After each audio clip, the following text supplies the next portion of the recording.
قرآن کریم میں بیان شدہ واقعات اور قصص میں سب سے بڑا قصہ موسیٰ علیہ السلام کا ہے۔ آپ اللہ کے اولو العزم رسول تھے۔ آپ کا قصہ قرآن کریم کی 73 سورتوں میں جا بجا پھیلا ہوا ہے۔ 73 سورتوں میں پھیلے ہوئے قصے کو یکجا کرنا آسان کام نہیں۔ ایسے واقعات کی جزیات کو قرآن و حدیث کی چھلنی میں سے گزارنا انتہائی ضروری ہے۔ تو آئیے سنتے ہیں قصہ سیدنا موسیٰ علیہ السلام کا۔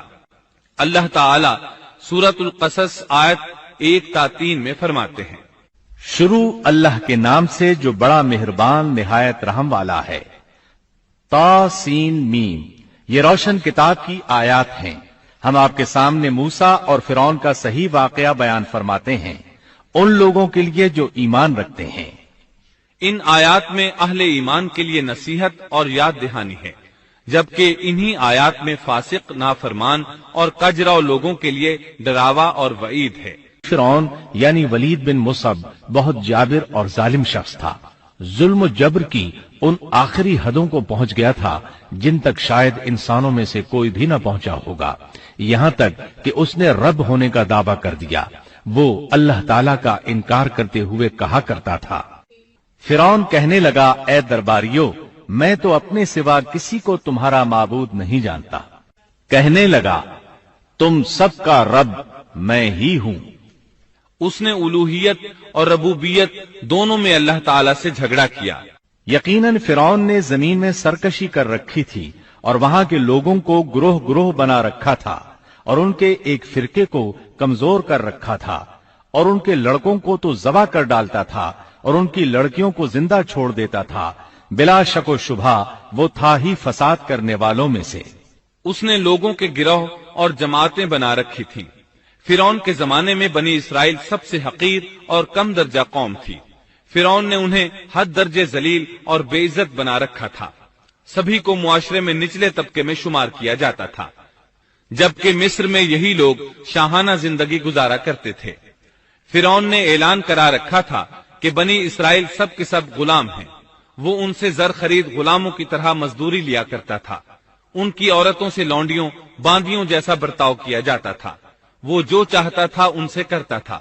اس نے یہ حکم اپنی رعایا میں عام دے رکھا تھا۔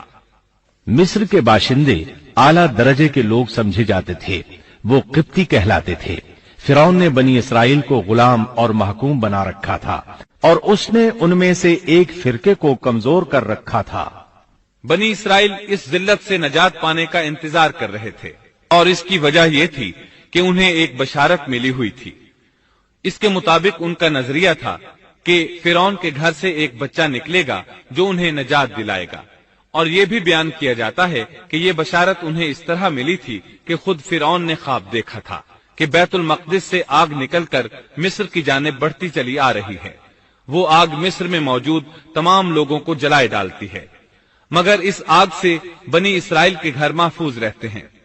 فرعون نے اس خواب کی تعبیر کاہنوں سے پوچھی۔ وہ کاہن اس کے نزدیک عالم تھے۔ انہوں نے خواب کی تعبیر یہ بتائی کہ بنی اسرائیل میں ایک بچہ ایسا پیدا ہونے والا ہے جس کی وجہ سے مصریوں کی ہلاکت ہوگی۔ یہ تعبیر سن کر فرعون ڈر گیا۔ تب اس نے ایک خوفناک حکم جاری کیا، بنی اسرائیل میں جو بچہ پیدا ہو اسے قتل کر دیا جائے۔ اللہ کی قدرت دیکھیے کہ ہارون علیہ السلام اس سے پہلے پیدا ہو چکے تھے اور موسیٰ علیہ السلام کی والدہ امید سے تھی۔ فرعون نے اپنا حکم یوں جاری کیا تھا کہ اگر ان کے ہاں بیٹے پیدا ہوں تو انہیں قتل کر دو، بیٹیاں پیدا ہوں تو انہیں زندہ چھوڑ دیا جائے۔